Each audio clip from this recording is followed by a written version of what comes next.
Crewe, located in Cheshire, is a railway town through and through, perhaps best known as a large railway junction and home to the Crewe works for many years. The station, which opened in 1837 on the Grand Junction Railway, is located on the West Coast Main Line, 158 miles to the north of London Euston, and is the convergence of 6 major routes which head off to all corners of England, Scotland and Wales.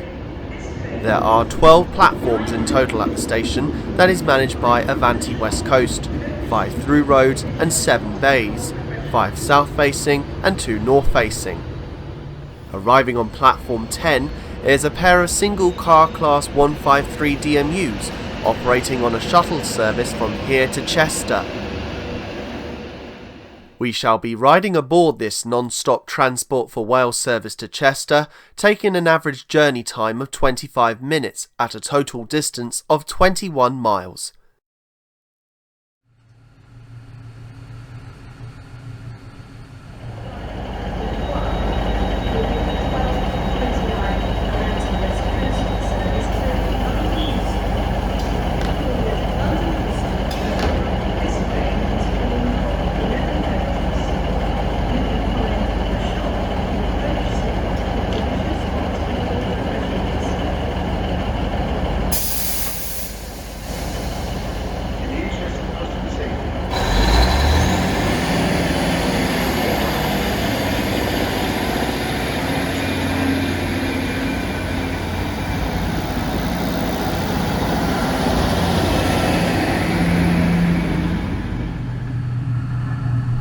Notice that the Platform 9 road at Crewe is only accessible to and from the Chester line and not with the main line.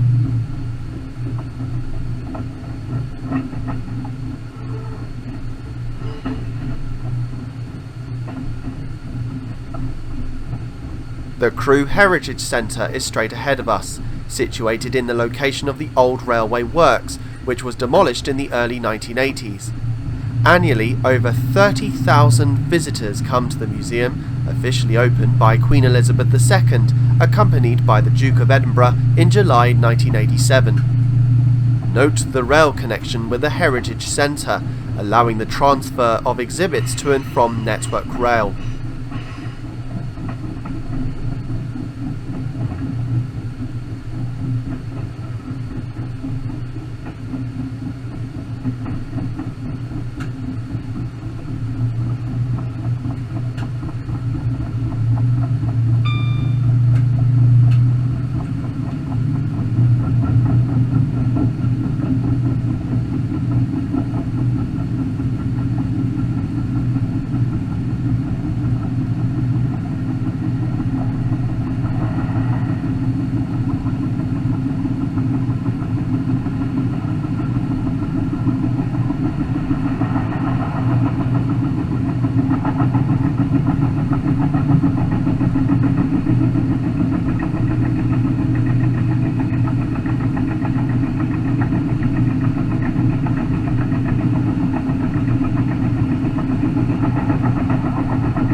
This is the rail connection with Crewe's electric traction maintenance depot, responsible for a number of electric locomotives such as the Class 90s and 92s.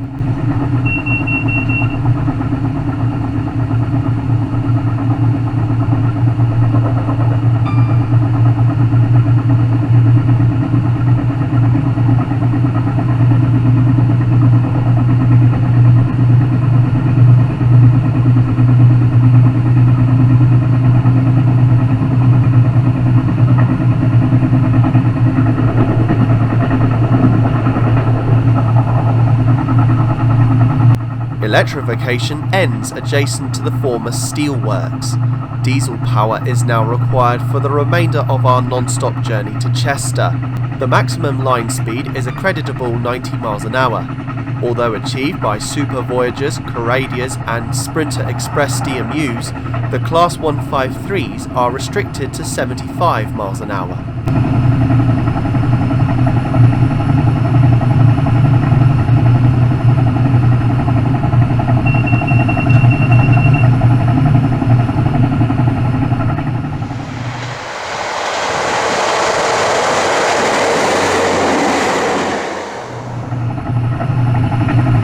we are actually running over part of the North Wales coastline, an important intercity route from London to Holyhead to allow passengers to connect with Irish and P&O ferries that operate across the Irish Sea to Dublin. This was the primary objective of the Chester and Holyhead Railway Company that opened fully to Holyhead in 1850. Crewe to Chester was the first section to open 10 years earlier, built by the Chester and Crewe Railway, only later for it to be absorbed by the Grand Junction shortly before opening.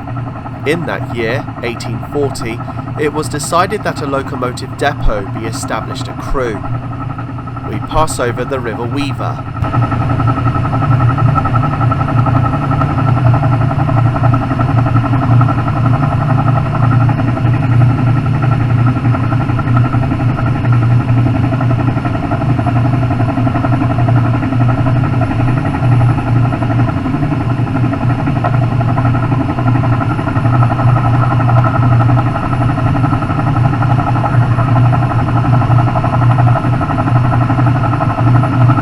No stations remain open between Crewe and Chester. The first close station we passed was Woolston. When it opened with the line in 1840, it took the name Nantwich, being the closest to that town despite it being over 5 miles away. In 1858, the LNWR built its line from Crewe to Shrewsbury, and it passed through that town, necessarily meaning that the station on our line had to be changed, and Woolston was the nearest settlement. Out of the 5 stations, it was the first to close in 1952.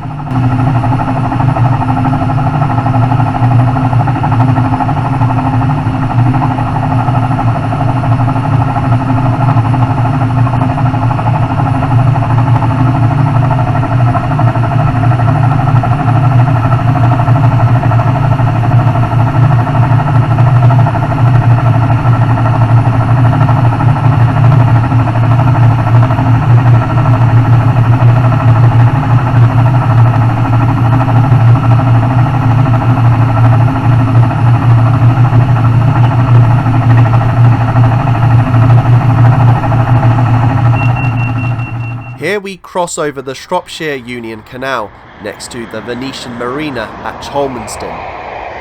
The Class 153s were originally built as 2-car Class 155 DMUs, though many of them were converted in the early 1990s as single cars. They were built between 1987 and 1988 at its works by Leyland Bus in Workington. TfW has a fleet of 24 Class 153 units. Their normal operations are on the Heart of Wales line between Shrewsbury and Swansea, but also on the local stopping service from Shrewsbury to Crewe. Some are diagrammed on the main line down towards Cardiff, with one daily unit operating on the Cardiff Bay line.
Nantwich Road is the location of the next close station, Calverley, sitting at milepost 166, measured from Euston. Having opened with the line, it closed in 1960.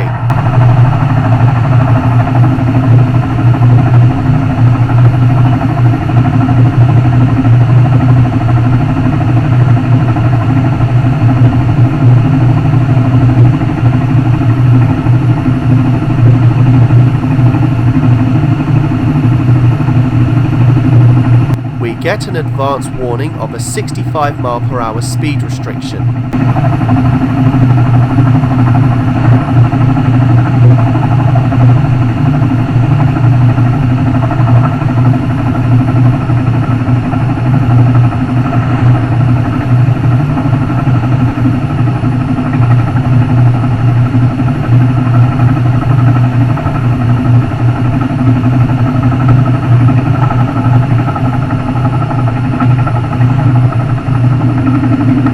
The short 65 mph section of line starts here. It is imposed because of drainage problems and the possible effects of the track bed. Having been under the control of the Crewe Signalling Centre since the start of our journey, operations now pass into the hands of the signal box at Beeston and Castle.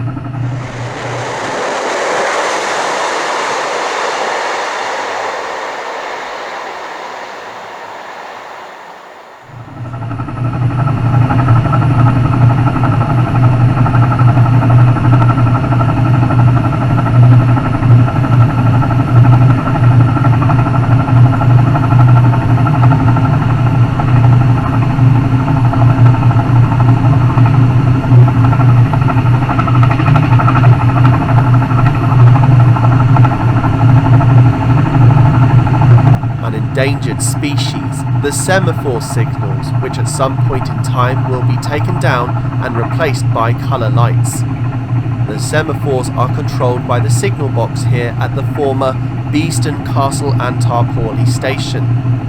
Opened as Beeston, it was renamed Beeston Castle in 1868 and again to Beeston Castle and Tarporley in 1873. The station building and the down platform were demolished after closure in April 1966. All that remains is the up platform and signal box.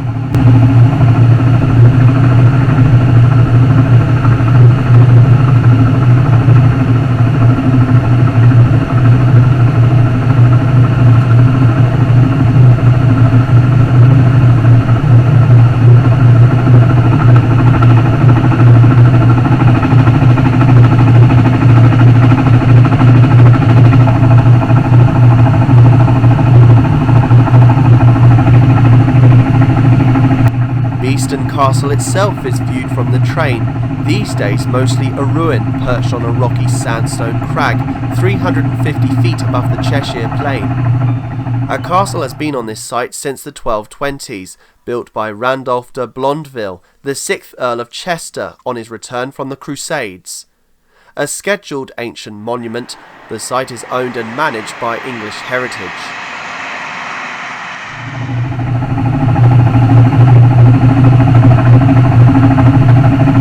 Communications between London and Dublin had stretched right back to the reign of Queen Elizabeth I in 1572, when she established a weekly post between the two cities. Remember back then that the whole of Ireland was part of the United Kingdom of Great Britain and Ireland. This lasted until 1921. Before the railway, there was Thomas Telford's A5 London to Holyhead Trunk Road, but the stagecoach services took at least 45 hours, not including the boat over to Ireland. Nowadays, the railway from London to Holyhead takes around 3.5 hours. Most services begin at Chester, with a few starting at Crewe, operated by Transport for Wales and Avanti West Coast.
This was the site of Tattenhall Station, latterly becoming Tattenhall Road in 1872 to avoid confusion with another established station called Tattenhall on the former Whitchurch and Tattenhall Railway, which had in fact passed through that village. The main station still exists and now in private hands.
Once the previously mentioned Whitchurch and Tattenhall Railway.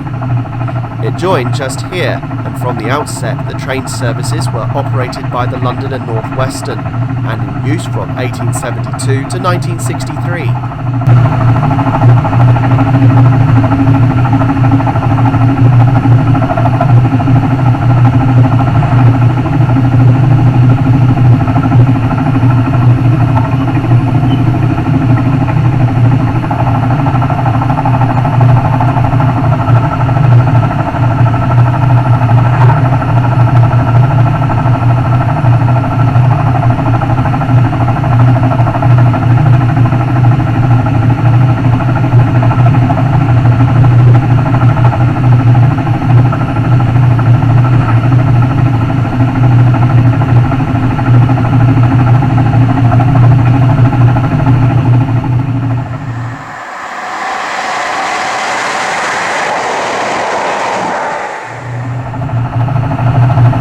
Pass under the A41.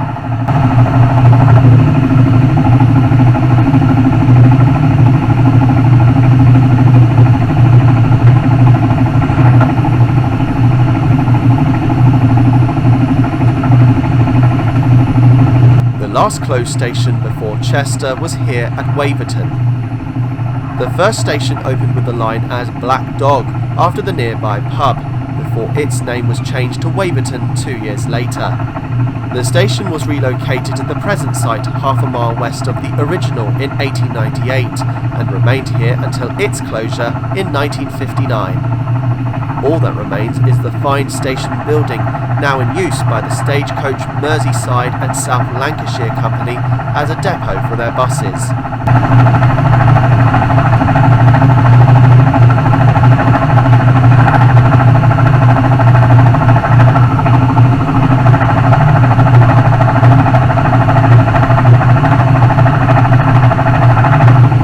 Get another advance warning on the approach to Chester.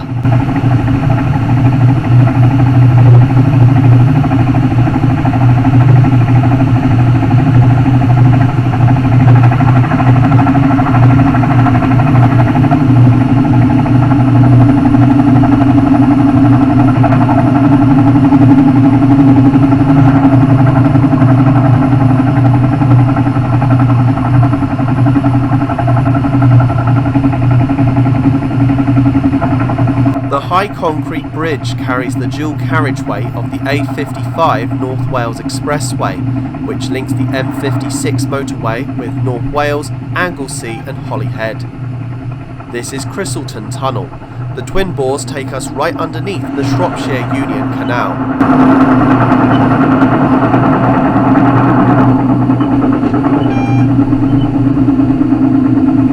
The A41 passes overhead again.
last signal before Chester is approach controlled and will only show an off indication when the train is at a set speed.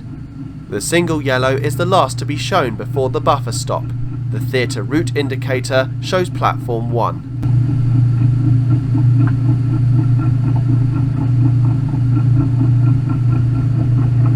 Chester is still an important interchange today between 5 main routes, 2 of which converge here at Chester East Junction. Both routes lead to Manchester. The one that goes via Warrington was opened in 1850 by the Birkenhead, Lancashire and Cheshire Junction Railway, only for it 10 years later to become an LNWR and GWR joint line. This route today is operated by both TfW and Northern.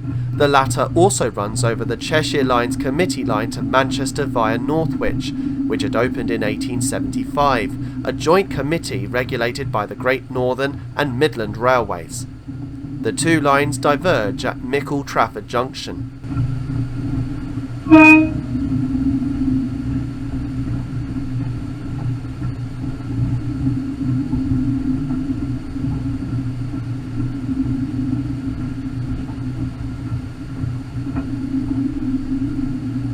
Although the track next to us runs alongside a platform, it's currently out of commission and used for train stabling.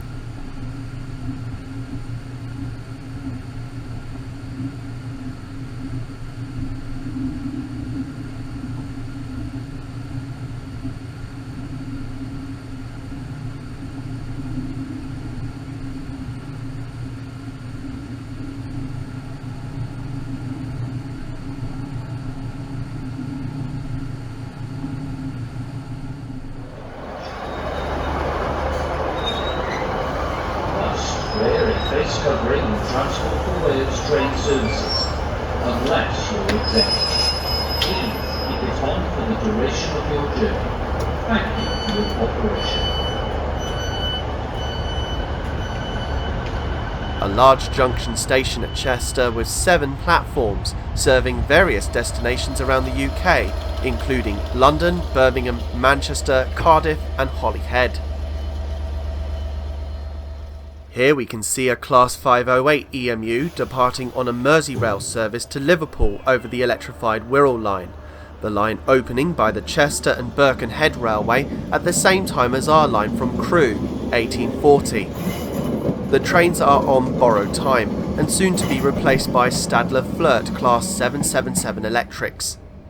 In the 1920s, this station had been known as Chester General to differentiate it from Chester Northgate Street, the terminus of the Cheshire Line's committee branch from Manchester via Northwich. It was closed in 1969.